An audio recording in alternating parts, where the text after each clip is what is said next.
Hey guys, time for another video. So as you can see, I got the front end taped off there. I got the concrete out there pretty far, plastic, and the wind blows from my back out this way, so that's why I don't really have that over there all the way. And you know, as before, the garage is taped off, but this time you know, it's one of those things where you learn as you go, and you try something new and better, you know, have better ideas. And so what I did was, so this is still the same plastic in here. The last time I had my my filters, this time, oh, and so I had the filters, and then I had on the opposite corner, I had the exit with, I had a fan and a tunnel, and it sucked, you know, recirculated. Well, so this time what I'm doing, these filters are all taped off, and I have, yeah, you can't really see it. Anyways, I have everything taped off around the opening of the garage. So this way, now when I say everything, like it's not 100%, you know, because there's things like up here, there we go, like up here, like trying to get that taped off, and then over here, the one connecting piece that's hard to tape off. Oh, you can't really see it. Oh wait, well, the cord that goes to this big spring, my thing's on the other side, it'll flip upside down if I move it the other way. But anyways, so that right there, but other than that, things are pretty damn well taped off. And as you can see in here, I got everything hanging.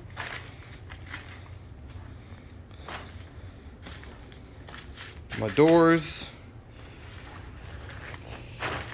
This is the first time I ever built doors before. And yeah, that was a lot of work, yo. The doors, and then these little guys here, that's for the passenger side, and there's a reason why I have two of the same thing there. One's 1/8, the other one's 3/16, but that's another story. Then the driver's side, it just has the three pieces, and this has to do with the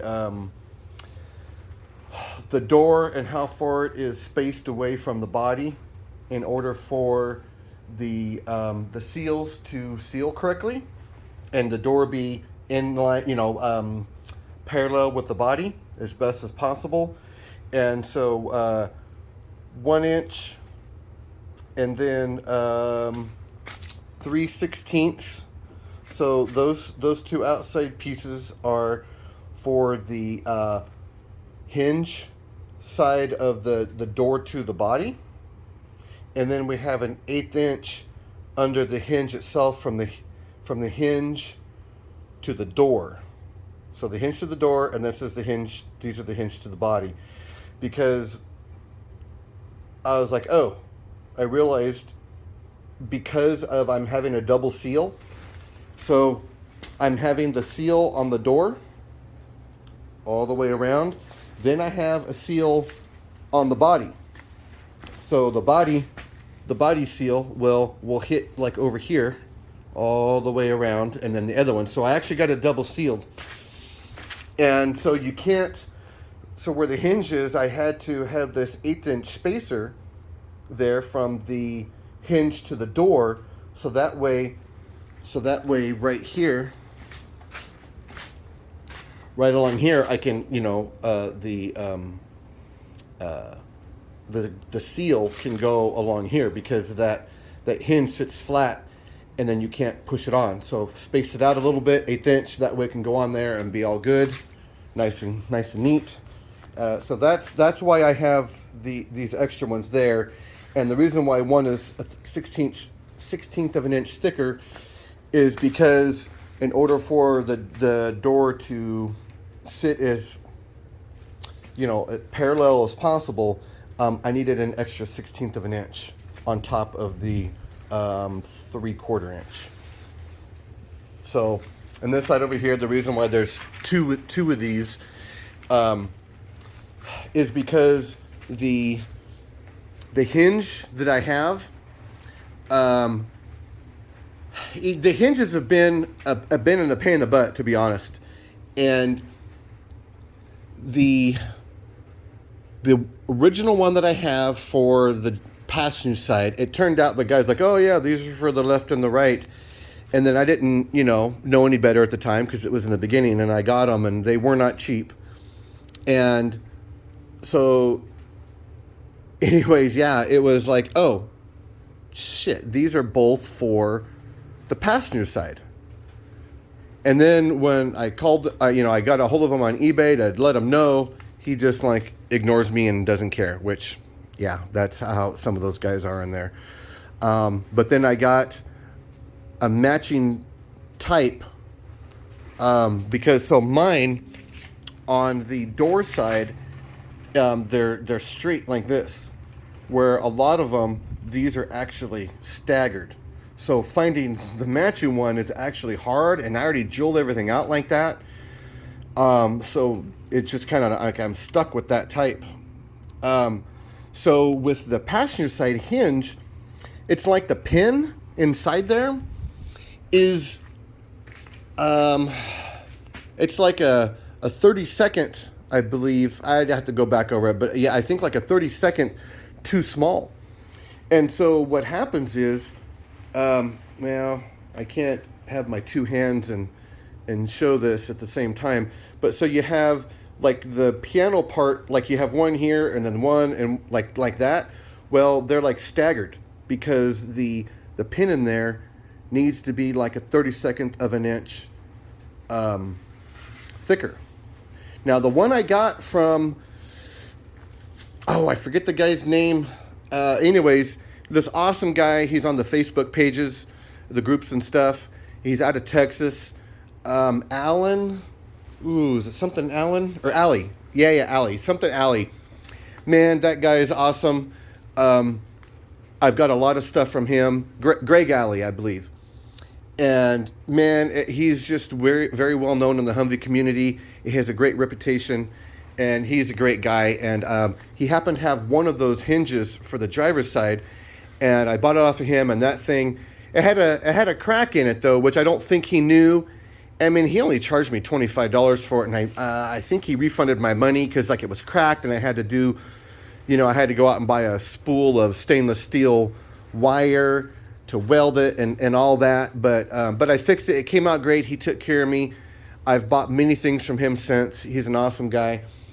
And anyways, so the pin on that side is the correct size, and then so those piano things, they line up nice and perfect. But on my passenger side, they're staggered a little bit. So my passenger door actually sits down at a slight angle.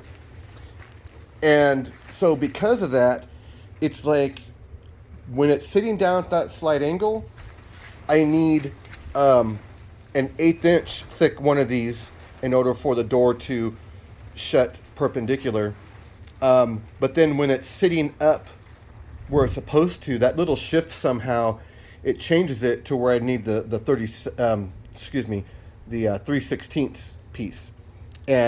But like the 3/16 is what you would expect because that's what it is on the driver's side. So that's why I have two, so that way I have it all painted. I have it all, primed and painted and ready to go. So I'm going to try to get another pin that's the next size bigger. Like I got one like a while back, but it wound up being like, I think I got like a 16th inch bigger, and it was too big.